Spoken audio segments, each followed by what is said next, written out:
Double-blind remote viewing session on 3I Atlas shows it is a large object moving through our solar system that is being guided at a distance.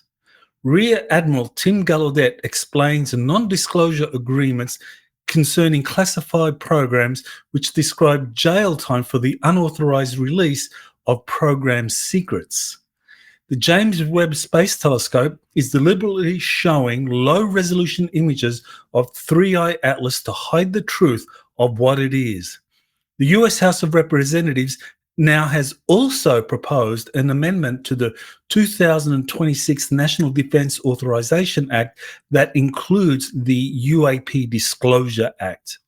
Evidence grows that 3I Atlas is a spacecraft rather than a natural comet based on the discovery of a technosignature. These stories and more on Exopolitics Today, the Week in Review. You're listening to Exopolitics Today with Dr. Michael Salla, your source for the uncensored truth regarding the human, extraterrestrial, global, and political agenda. Click the like button and subscribe to this channel. And now, here's Dr. Michael Salla. Welcome to the August 30 edition of Exopolitics Today, the Week in Review. We are approaching the end of summer, and I think it's going to be a fascinating autumn here in the Northern Hemisphere. Lots of events that appear to be influenced by these ongoing white hat operations behind the scenes. And what we are witnessing now in places such as Washington, D.C., is that there has been an effort to identify and remove these underground satanic networks. In the Washington, D.C. area, this began with the federalization of the police force. And apparently this was designed to remove petty crime and homelessness on the streets. But in reality, what was being targeted were these satanic networks that involve compromised officials that are compromised in underground SRA rituals, satanic ritual abuse rituals, that influences their performance in public office. So this process of how public officials, and we're talking members of Congress, we're talking members of the judiciary, and members of the economic corporate world are compromised. That was well documented in a book authored by John DeCamp called The Franklin Cover-Up that came out in the late 1990s, showing how boys from a Nebraska orphanage were flown into Washington, D.C. to compromise public officials, and that this involved these SRA ceremonies that invoked demons or reptilian extraterrestrials. This is one of the things that is important for people that are trying to understand just how extensive is this SRA practice in various lodges, whether we're talking Freemasons or other secret societies. How common are these rituals where they invoke these entities? Some call them demons. I believe that this, based on what others have revealed, are actually Draco reptilian extraterrestrials who pop in from a kind of fourth or even fifth density realm into these SRA rituals. Now, what is happening in Washington, D.C. is that you have the federalization of the police force, and the question a lot of people have is, well, is there any evidence that this is really happening? Well, here is a story that came out just a week ago that shows that 20 military attorneys from the Judge Advocate General's office have joined the prosecutors office in Washington, D.C. So the district in Washington, D.C. that handles all prosecutions of criminals and so forth, that is handled by the district attorney of Washington, D.C. And the kind of story goes that she was understaffed because a lot of people that had a lot of prosecutors that had previously been involved in the January 6 prosecutions were sacked or resigned under the present Trump administration.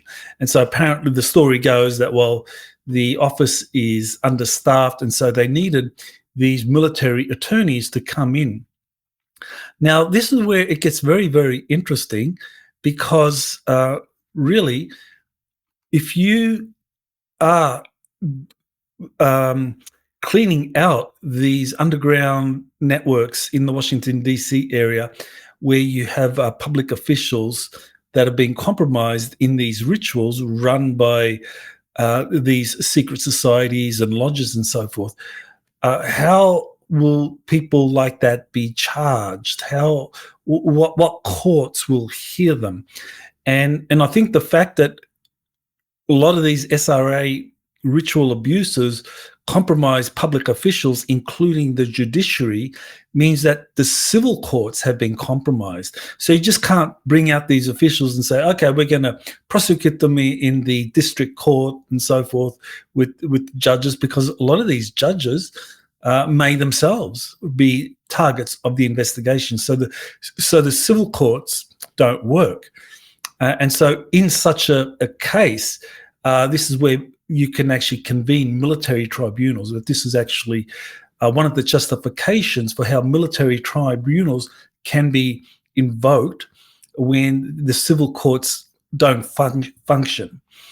And so this, I think, is what we are witnessing happening now in the Washington, D.C. area, is that because the civil courts have been compromised by these individuals involved in these SRA networks, that military tribunals have been set up, and so they need military prosecutors in those tribunals to prosecute people according to military law, not civilian law. And one of the things about military law, when it comes to prosecuting individuals that have been compromised and have been shown to be doing the bidding of foreign nations, this is when you can actually have very stringent penalties placed on them. So in military courts, if you are convicted of sedition, you can actually be sentenced to death. In the civil courts, if you are convicted of sedition, the maximum penalty is 20 years in jail and or a fine. So clearly, I think that one of the reasons why they are bringing these military prosecutors into the Washington, D.C. District to conduct prosecutions is not just to deal with the staff shortage in the district attorney's office, but to deal with these people who have been caught up, arrested, and are being investigated, who are part of these satanic networks that operated under the Washington, D.C. area. So we're looking for more evidence of that, and I will be sharing that. I did another interview with Redacted on last Thursday, which is where you can actually find out more about this. All right, well, just to kind of like lighten the load a bit, every week I do a video where there is some humor involving the extraterrestrial topic. And so this week I chose this particular segment that deals with Stargate SG-1.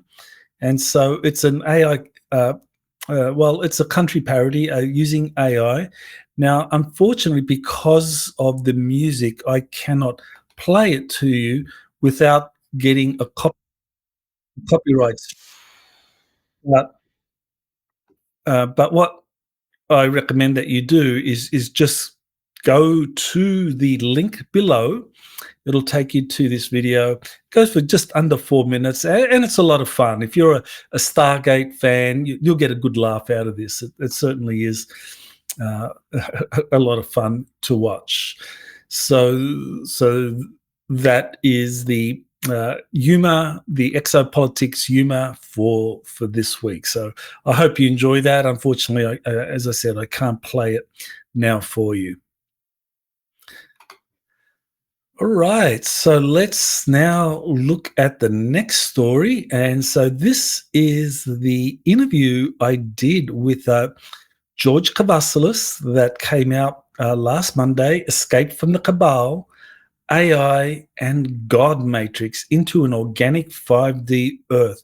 Now, what George discussed there are essentially four phases, four stages that the Earth is going through at the moment. And the first stage involves the Cabal, or the deep state, the bloodline ruling families, and their I guess, defeat. They are collapsing, but nevertheless, there are people who still identify with the Cabal that are part of that world. And so there will be a separation. George says that essentially the Earth is going to separate into four tracks. And as I best understand it, those that identify with the Cabal, they will go to another 3D Earth, and they will continue this experiment. They will continue to live in an environment where you have a hierarchical, competitive organization where those at the top get to lord it over the rest of society. And some people like that because they feel that's a challenge for them, and they like the benefits of being high up in a hierarchy. So that's the escape from the Cabal. So that's the first pathway. The second he identifies is he calls it technological intelligence or artificial intelligence. A world, and you can see this happening now for people who are identifying more and more, working with artificial intelligence, that they will or are in various stages of embracing transhumanism. You have smart cities coming up, and according to George, what we are witnessing is a transition to a fourth density Earth where there will be this kind of like technological intelligence operating for those people that choose it, that want to become transhumanists, that are fully comfortable with giving their power away to AI, and that is what is happening. Now, there is another option, the third, which he describes as the God Matrix. And this is a very interesting one. This is where the gods come back. So if you look at all of the major religions, both the ones that are in existence today or those from earlier ages but still have a lot of public appeal, for example, the Anunnaki, the return of the gods means that the principal being in that belief system, whether we're talking about Jehovah for the kind of like Hebrew Jewish faith, or we're talking about Allah for the Muslim faith, or we're talking Kalki for the Indian faith, or we're talking Enki for those that buy into the Sumerian belief system, that these beings are real and they will return, and that the people who identify with them will essentially be taken off planet in a planetary harvest. So this is where you get the idea of the harvest, and that they'll be taken off, and there'll be these very large ships, motherships, even space arcs and so forth, that will be used for the harvest, where people get taken off planet and they get to go with their God, with the being that they identify with, and they become part of that God matrix on another world or in space. Now, and that leads to the fourth stage, which is those people who remain on Earth, and that they will be the people who create a really futuristic might not be the right word, create an organic 5D Earth where people are able to manifest collectively their dreams. And so they work together to manifest an Earth which is free of poverty, free of sickness, free of aging, and where there is abundance and all the things that people value are freely available. If we're talking about being able to live in flying cities and being able to transport yourself through flying vehicles and so forth, that this is all possible on this 5D Earth, which will be in complete harmony with nature. So those that might be visiting this 5D Earth will look at the Earth and see it full of forests and so forth, and not realize that within this 5D forested Earth that you can have a very highly advanced society that is comprising people who have been able to kind of like master their own innate ability to manifest a collective reality around them, which is in alignment with their highest potential.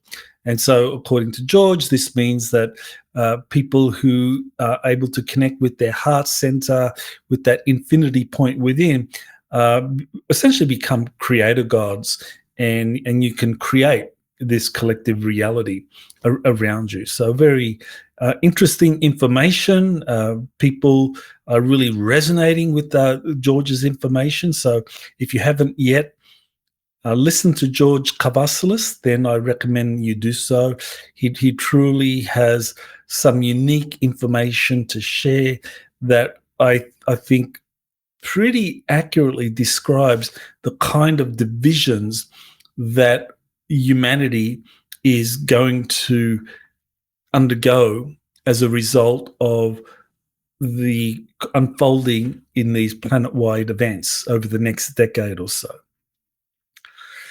Okay, so here is another article by Michael Sharp, who writes with who has his own blog site, and in here he talks about the pressure and intimidation on witnesses and scientists and researchers with first-hand information on classified UFO programs.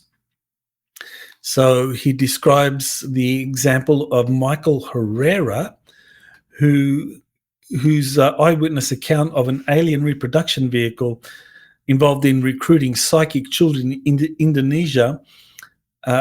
That case is examined along with the pressure that was put on him to remain silent.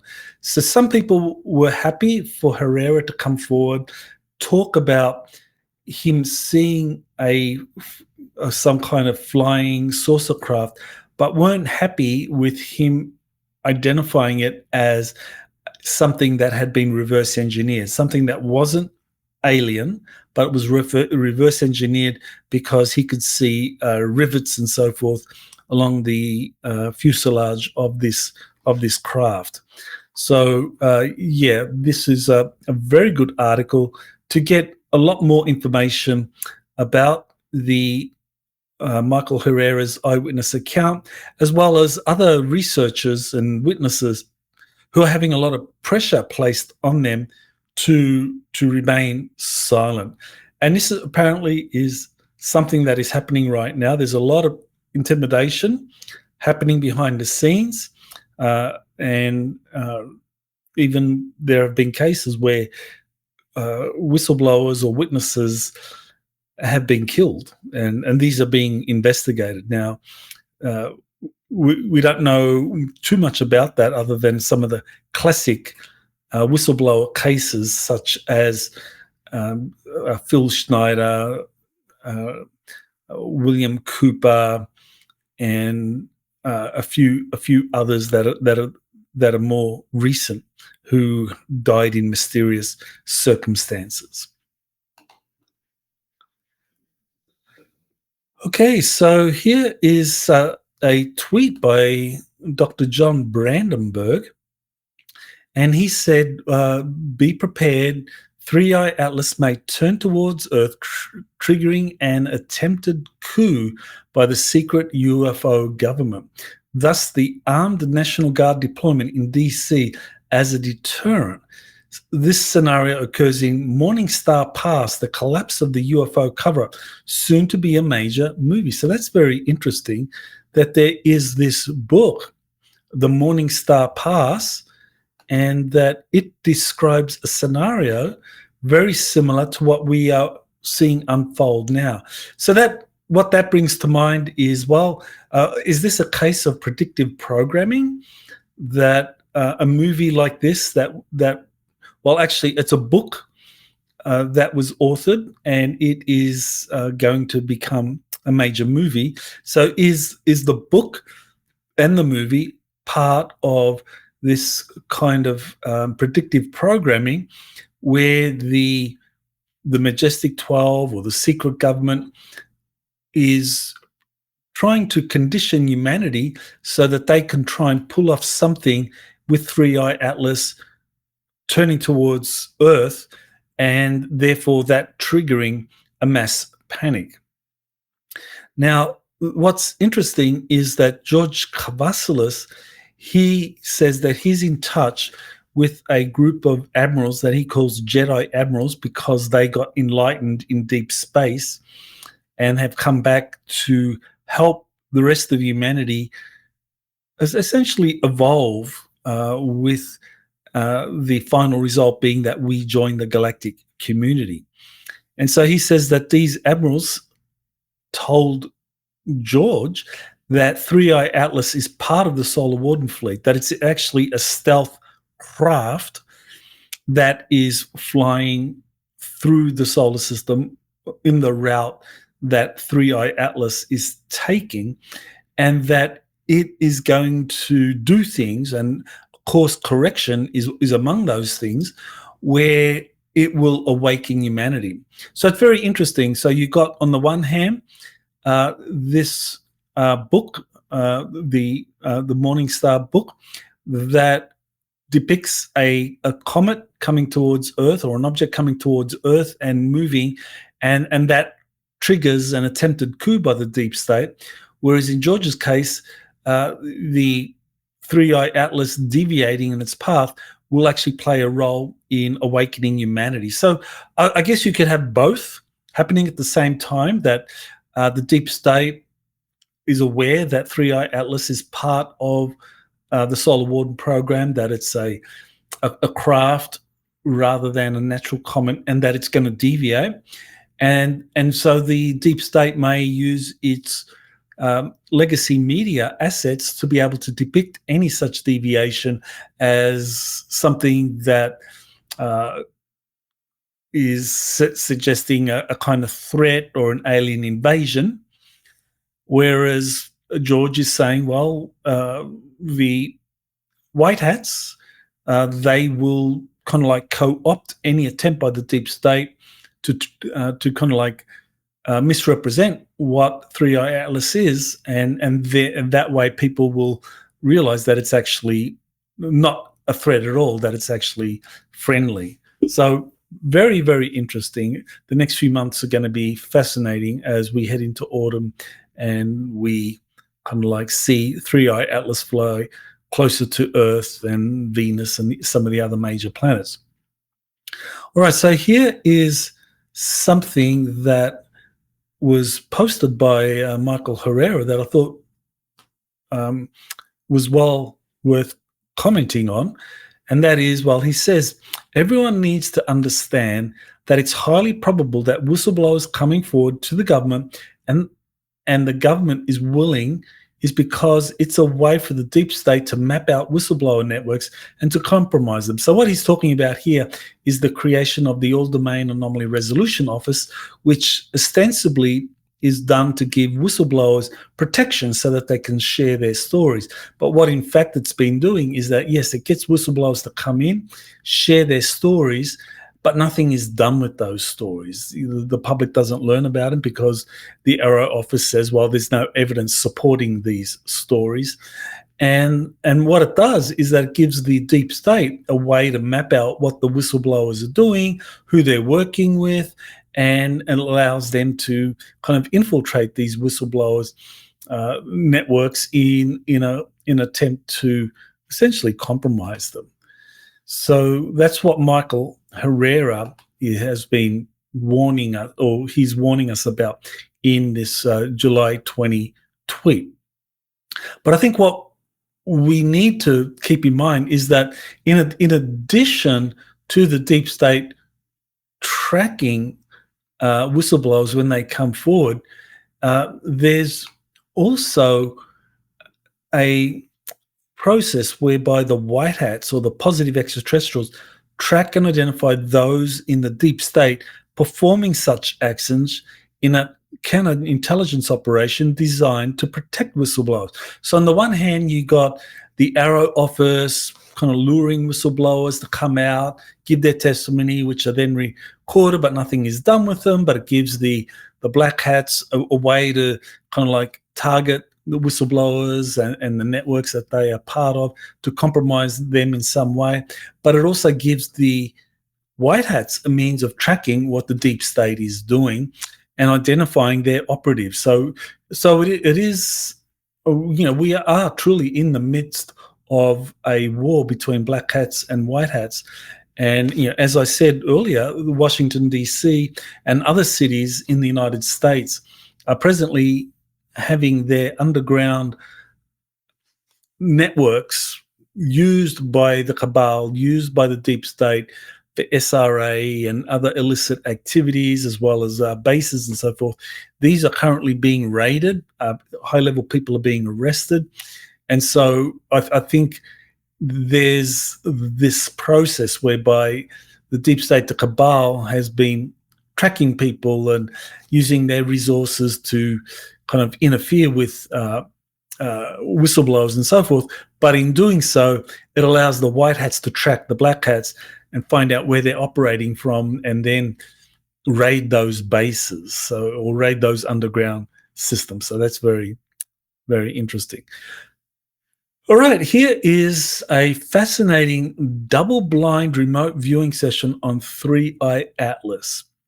And double-blind remote viewing is very important because what it does is that it shields the remote viewer from the telepathic influence of a targeter who is familiar with the targets. So those groups that do single blind remote viewing, that actually is not recommended by the people who have developed remote viewing or developed military grade remote viewing, because they understood that the targeter, the person who hands over the alphanumeric code for the target, if they know what the target is, that the remote viewer can pick up telepathically information about that target, or pick up what the targeter knows about that target or wants or believes, and kind of like give back information that conforms with that. So it's like you get the process compromised. So that's why that's why military grade remote viewing is double blind. So the targeter who interacts with the remote viewer doesn't know what the target is. All he knows or she knows is the alphanumeric code. And that alphanumeric code is generated by a first targeter, another targeter who generates it for the particular target that the first targeter has chosen. So you actually have two targeters in the double-blind remote viewing. So what happened here was Dick Allgaier, who is a very talented remote viewer. He does a remote viewing of Comet 3I Atlas. So let me just play you the first part of his of what he has to say about his session. Interesting remote viewing target. I was given this target ID A1R0-L1N0. This was worked double blind with no monitoring, meaning someone emailed me this target ID. I didn't know who generated the target. I had no communication with anyone. No one monitored me. This is some of the data that I produced. Remote viewing, the experience for the viewer has any range of things. You can get ideas, you can get shadowy images, you can write down columns of words, you can get conceptual data, all of it valid. But for me, the money shot, the really amazing part, is when you have an experiential full visual, and it doesn't happen every time. And in this case it did, and it was a remarkable experience for me. So I want to take you through some of this data produced under double-blind protocol on target A1R0-L1N0. Had my desk set up, I did a cool down. I was doing it at 1330 sidereal when the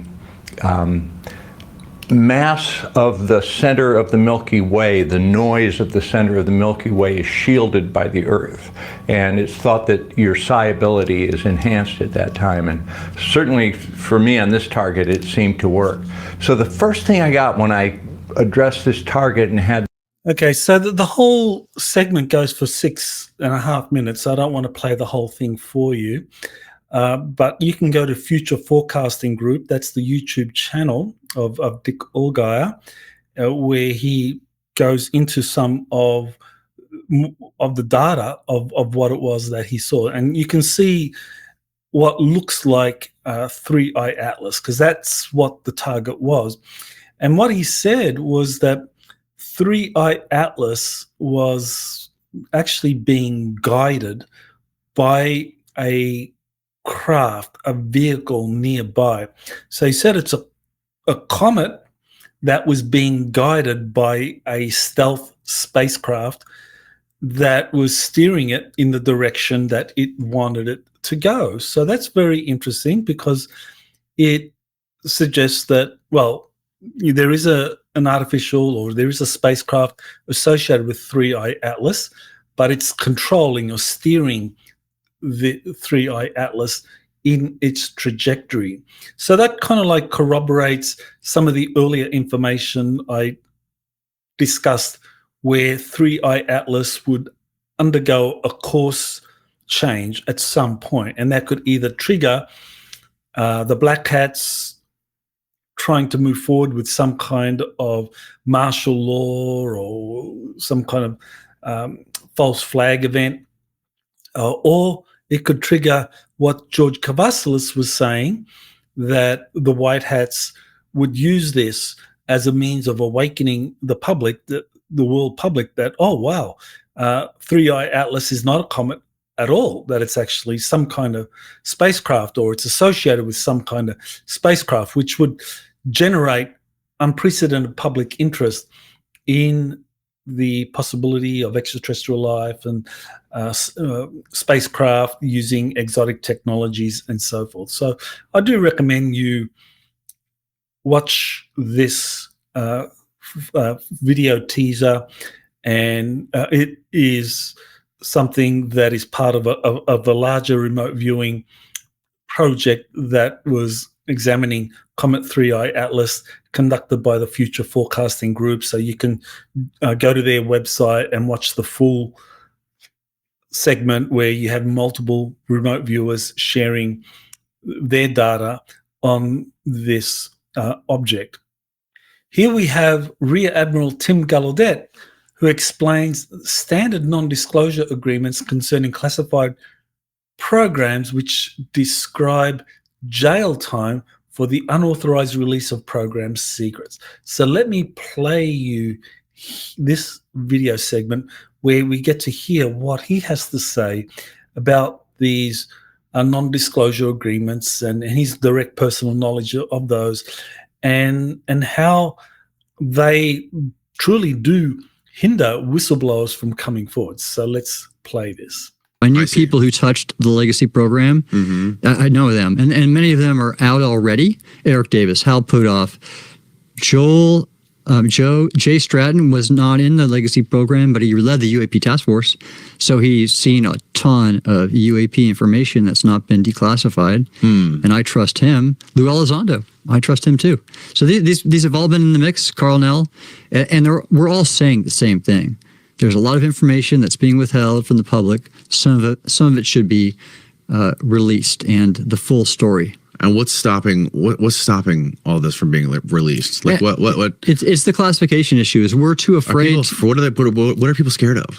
Well, it's the government not really thinking it's good policy to say we can't protect our citizens, our airspace, our water space. That's a tough one to overcome. Sure, I understand that. And I'm not sure how they resolve that myself. Again, I'm here from the standpoint that the American people, we're a government by the people, for the people, that they deserve to know the nature of reality, and the government knows it. They should disclose some of that to our taxpayers.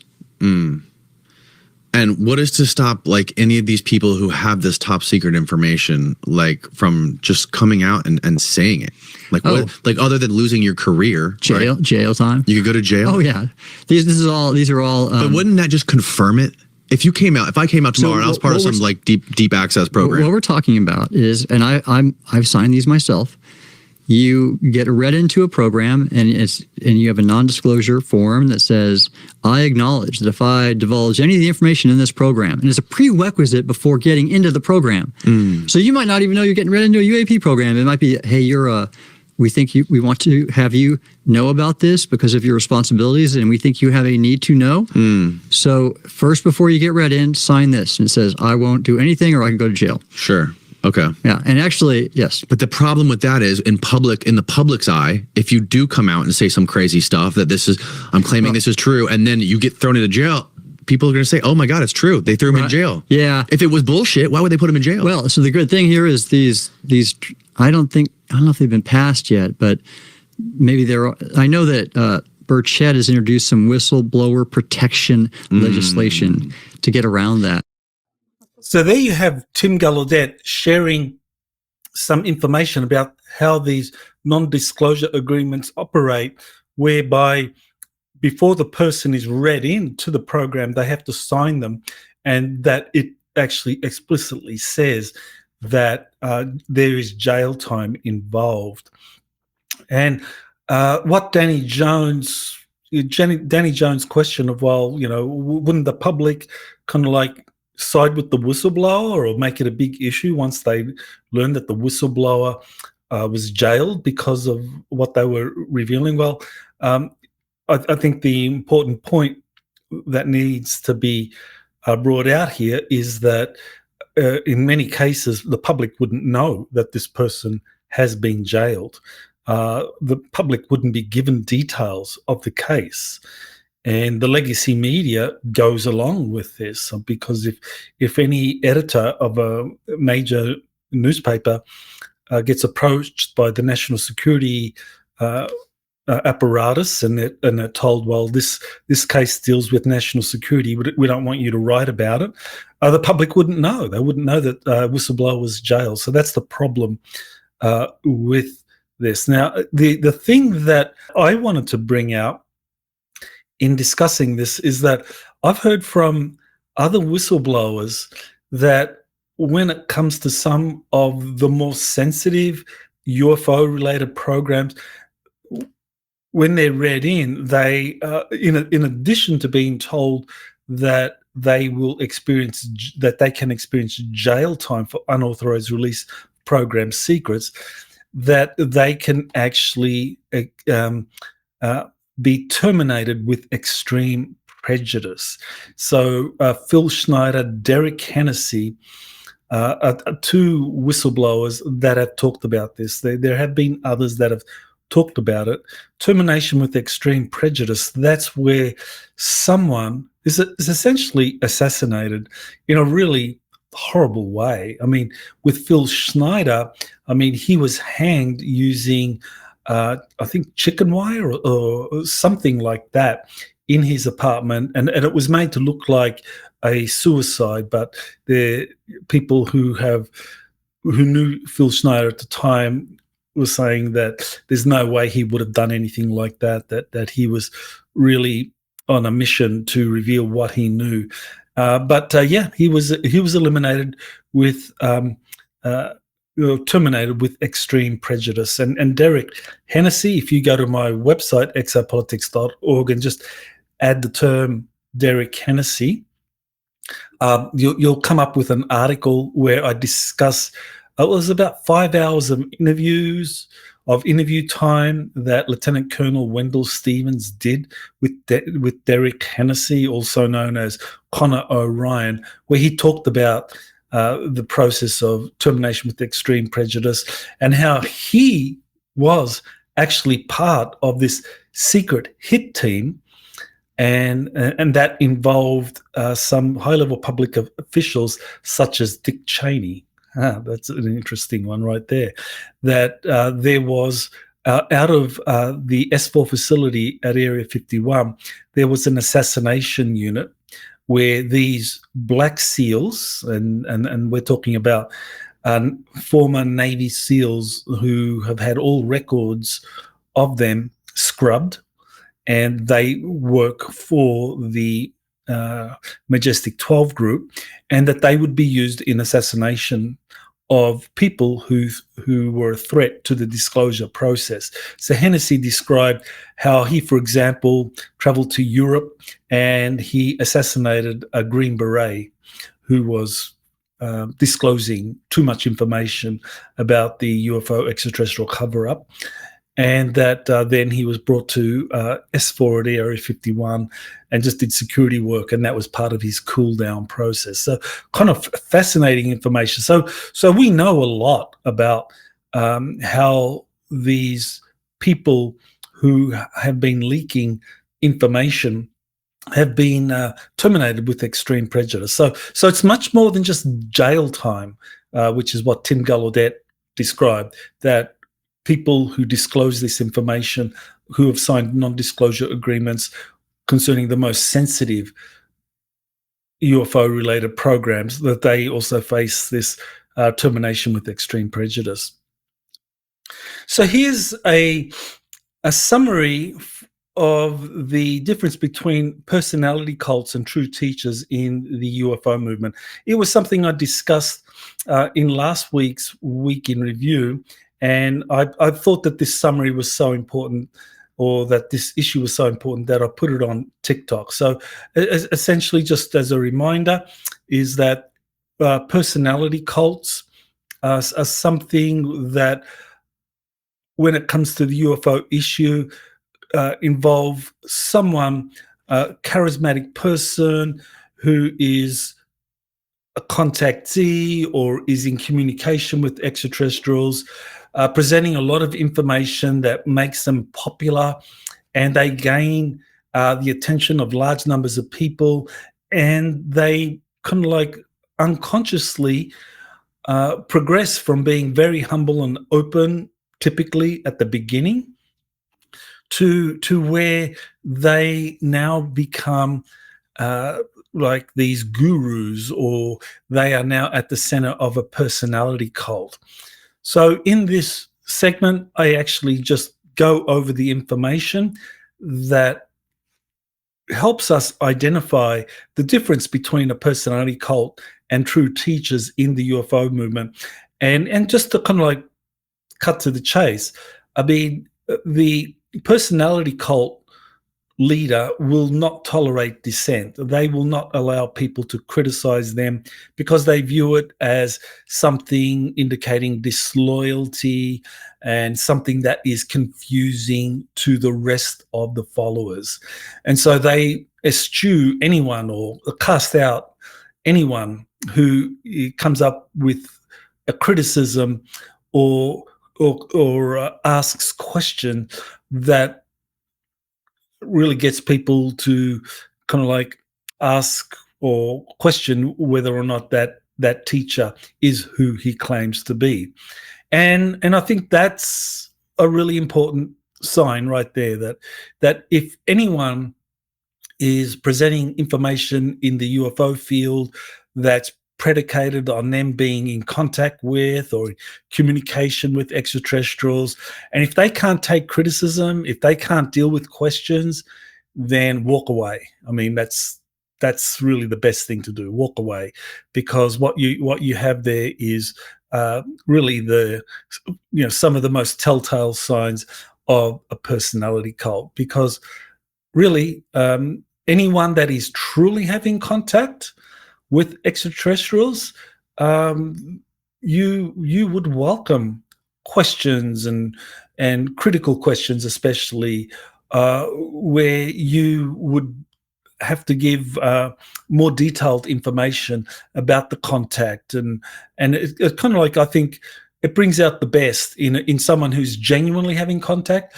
But if someone is embellishing or using the information to promote themselves, such questions are regarded as a threat, and so they're eschewed. So yeah, this TikTok segment, you will have it in the description, the link to it. So I recommend going to it. It only goes for just over 4 minutes, and it's well worth listening to, just to kind of like get clarity on the differences between the personality cult leader and the true teacher.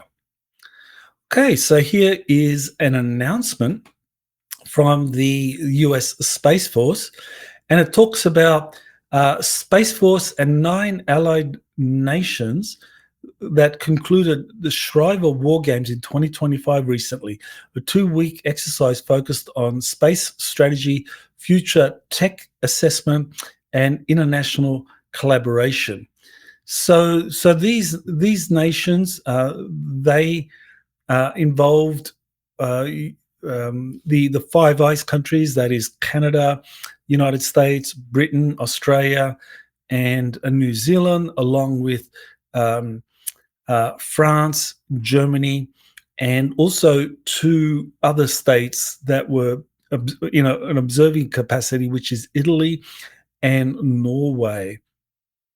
And why this is important is because this kind of allied space operations or exercises involving those countries who are part of a program called Olympic Defender, that I believe is the hub or the core of what will eventually become a future Starfleet. I might not use the word Starfleet, but something like it, that's depicted in the Star Trek series. Now, why would that be? Well, the Star Trek series is actually the model that the US Space Force is striving for, that this is something that was presented in a seminar in 2019 that took place at Peterson Space Force Base, where you actually had future scenarios by the year 2060. So they were looking ahead at that time, 40 years ahead, and they said, well, what kind of scenarios could we expect in 40 years' time?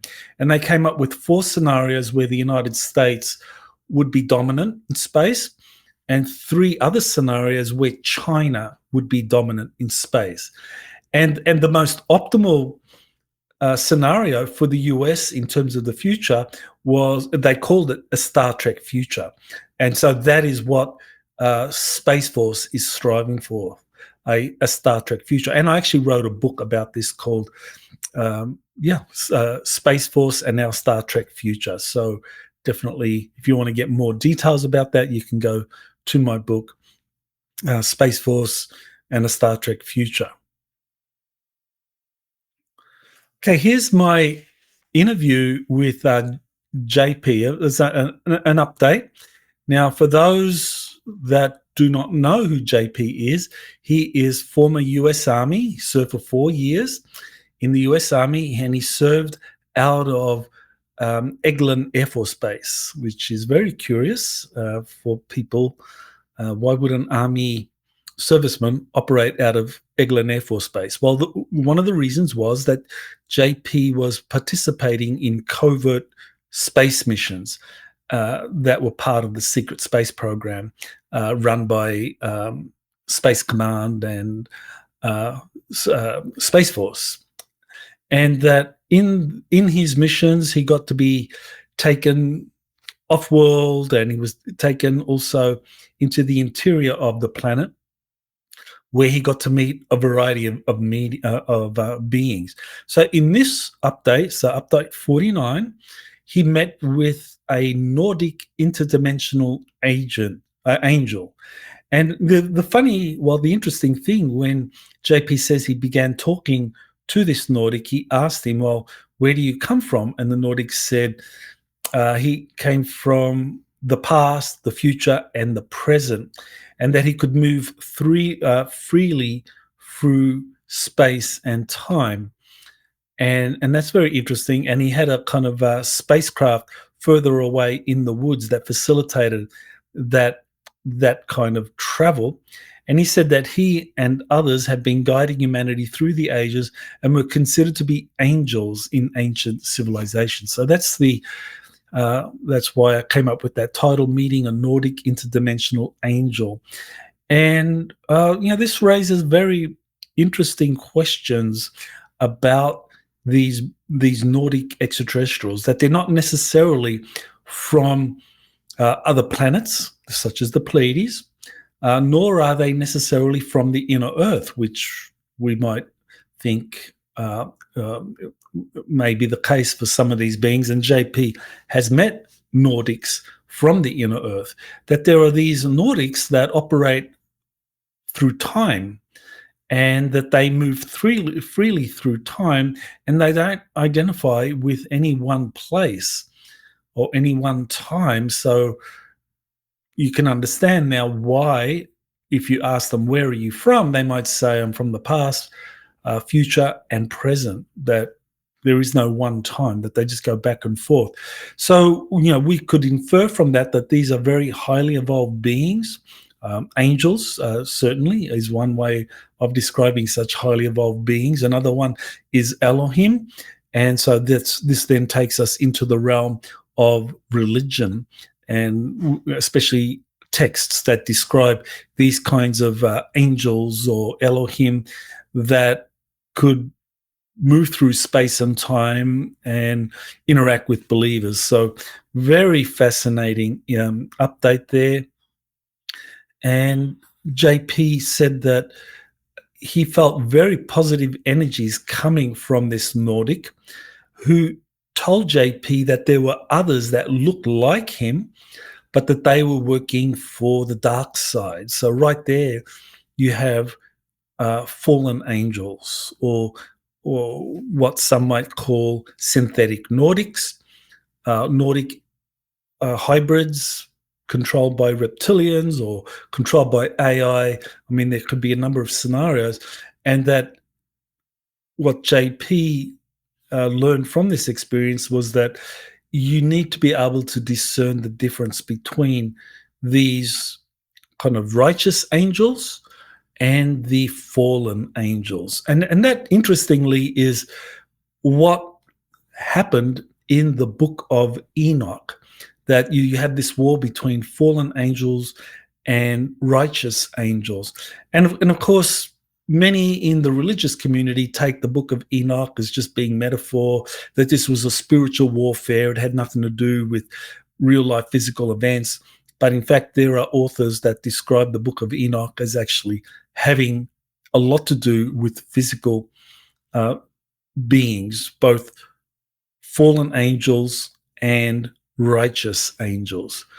So I expect that in future updates with JP, we're probably going to learn a lot more of these beings. And this being gave JP a gift, which we showed in the video, and people have offered a number of explanations for this gift, and JP showed it, and we're investigating that and we'll let you know what we find through our investigation of that gift. That could either be a pine cone, or it could be a seed of a giant sequoia tree or a redwood.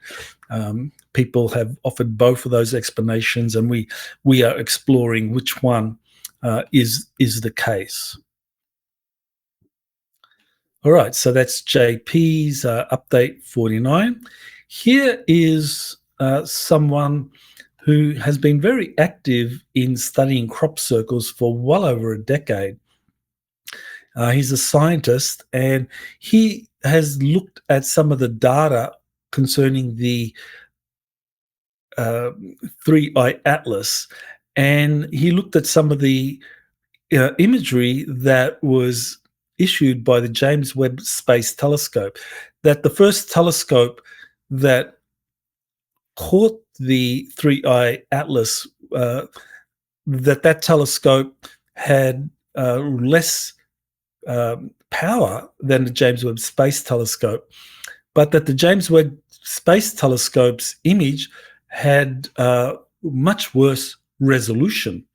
And so here he goes through, the details of why the James Webb Space Telescope should have taken a less pixelated version of Three-Eye Atlas, and what he concludes is that the people at the James Webb Space Telescope added fake pixelation to the image of Three-Eye Atlas, so that no one would be able to see important details in the coma or central core, the exact size of which we do not know yet. So already there is a cover-up of what Three-Eye Atlas really is, that the space telescope that first identified Three-Eye Atlas back in, I think it was July 1st of this year, that was using the Atlas telescope system, and that was provided imagery that was not nearly as, let's just say, powerful or high resolution as you could get from the James Webb Space Telescope. And someone used the James Webb Space Telescope to focus in on Three-Eye Atlas to get more highly accurate, less pixelated images of Three-Eye Atlas, but instead what the public was given was a more highly pixelated version than the original. So Dr. Horace Drew has drawn attention to that. So the conclusion is that James Webb Space Telescope is deliberately showing low-resolution images of Three-Eye Atlas to hide the truth of what it is. All right, here is a development that is worth taking a look at, and this is the House of Representatives has now submitted its own version of the UAP Disclosure Act. Now, I discussed this a couple of weeks ago, where the UAP Disclosure Act that had been previously submitted through the US Senate in 2023 and 2024. And in both cases, the House of Representatives did not have its own version of this. So now in 2025, the UAP Disclosure Act has been resubmitted to the US Senate for inclusion in the National Defense Authorization Act for 2026. But now there's a House version. And so in this tweet, you have all the details about how this House version was submitted by Congressman Eric Burleson, and the different ways in which it could be incorporated into the National Defense Authorization Act. So it's quite detailed. I won't go into it other than just say that the ultimate fate of this House of Representatives version rests on the current chairman of the House Armed Services Committee, who is Mike Rogers, and whether he supports it or not. Now, in previous years, 2023, 2024, he did not support it, which is why it got nowhere. He didn't support it in the reconciliation committee between the House of Representatives and the US Senate when they looked at their different versions. And the Senate had the UAP Disclosure Act, but the House of Representatives didn't. So Mike Rogers now is going to really determine whether or not the UAP Disclosure Act will be part of the House version. And if it is, then there'll be votes and so forth. So it'll be very interesting to see what happens. Okay, so here is a story that concerns a crowdsourced report that showed over 8,000 sightings of unidentified metallic orbs, typically near US bases. So now this study, it looked at over 8,000 orbs from December 2022 to June 2025. Now, this has been discussed by many people who have looked at the metallic orbs that have been seen near military bases. So I don't want to go into that because there's a lot of statistics and a lot of reports, including a report from the All Domain Anomaly Resolution Office that referred to these metallic orb sightings and how they formed the majority of UFO sightings in the year of those reports or of that particular report submitted by the ARA office. But what I wanted to point out here is that these metallic orb sightings began around the same time that JP, and he was serving in the US Army at the time, says that he was taken to a Nordic spaceport in the Alabama region and was told that their spacecraft, including orbs, would begin revealing themselves to humanity. So that was back in February 2023, pretty close to the beginning of the metallic orb sightings. And so he predicted this. And of course now, since his prediction back in early 2023, there have been over 8,000 of these metallic orb sightings. So I see this as a corroboration, important corroboration for JP and his reports of going into these different bases. All right, so here is another piece of evidence that's come forward that shows that 3i Atlas is a spacecraft rather than a natural comet. Again, this comes from Dr. Horace Drew, and he identified a technosignature involving nickel and cyanide in the gaseous coma of 3i Atlas, but not iron. The data seems to rule out an iron-nickel meteorite and suggest instead a very large alien spacecraft. So he goes into the kind of like metallic composition of 3i Atlas and how that is more consistent with a spacecraft as opposed to some comet which is emitting nickel organically. So, I mean, it's a pretty technical explanation, so I don't want to go into it. I mean, I certainly don't have that kind of expertise in metals analysis, but I think it is very worth exploring or understanding that according to Dr. Horace Drew, that this is evidence of a technosignature, that it's not something that a natural body can emit. And he kind of uses the analogy of the car paint. If car paint peels off, you can examine that paint, the alloys used in it, and you can say, well, this is not something that naturally occurs, but it is something that is suggestive of some kind of manufacturing process. So similarly, the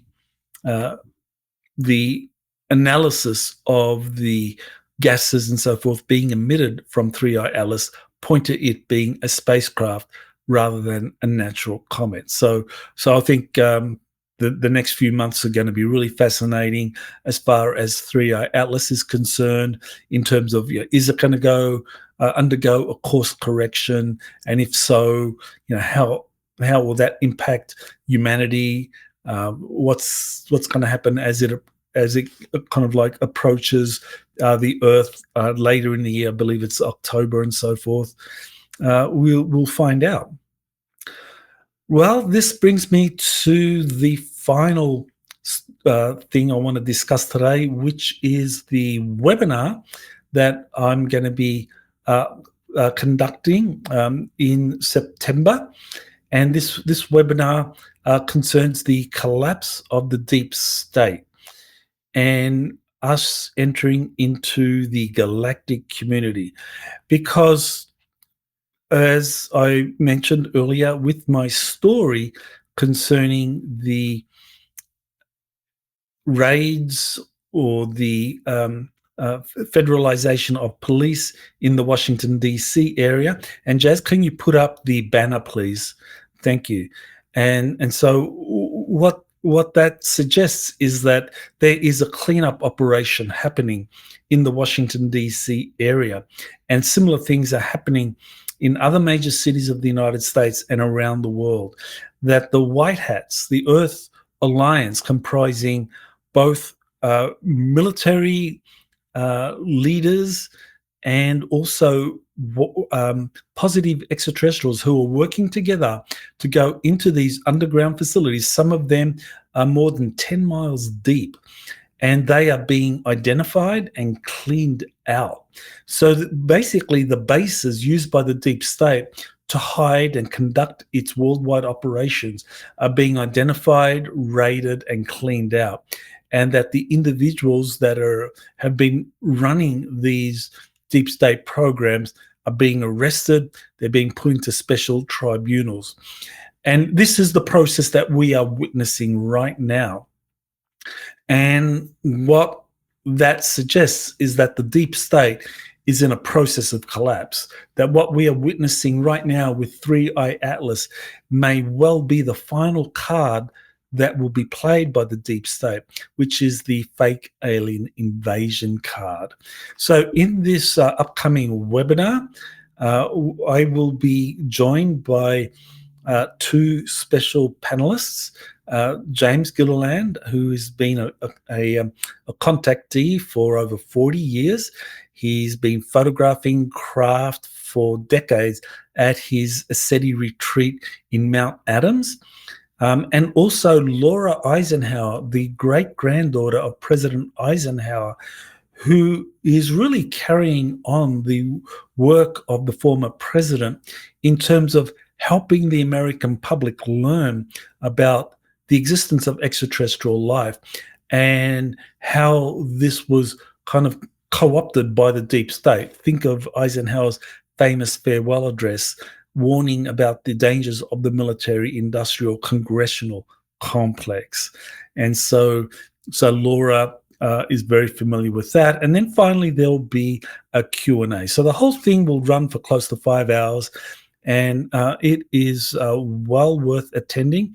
It's going to be on September 13, starting at 3 p.m. East Coast time. So I highly recommend that you watch it so that you are prepared for the full extent of the enormous changes that are coming our way as the deep state collapses. And we are witnessing it. I mean, it's been predicted for many, many years, and now we are watching it happen in real time. So it's a very exciting time. And so the more familiar you are with that, the better, because ultimately this is a collective process where collective humanity, people who are informed of the full extent of what's going on, when you give your assent to this, when you say, yeah, I want those bastards arrested and tried and so forth, then you are actually empowering the positive extraterrestrials and white hats to do this. So it really is important that as many of us as possible learn about this and give our collective assent and say, yeah, we support this. We want this to happen. All right, well, that's it for this week's Week in Review. I want to thank you for joining, and a special shout out to all my Patreon subscribers. I really appreciate anyone who joins Patreon. You support this channel. You get the benefit of watching all the Exopolitics Today interviews that come out every week. We have up to 3, including the Week in Review. And you get to watch those ad-free. You get early access to those. And also you get to watch them in a censor-free environment. And finally, you get discounts for my webinars. And I actually introduced a new tier. So this is a Galactic patron tier where you can actually watch all my panel webinars. That's included in the price, and that'll be very handy for those that subscribe, that you get to watch all my panel webinars, and they'll be available on Patreon, and you can watch webinars since with this upcoming webinar. You'll be able to watch past webinars up to this September 13 webinar. So again, thank you and aloha. You have been listening to Exopolitics Today with Dr. Michael Salla. Please remember to like, share, and subscribe to this channel. Join or start a conversation in the comments. Take the time to explore the vast library of best-selling books, webinars, and podcasts by Dr. Salla. Visit exopoliticstoday.com.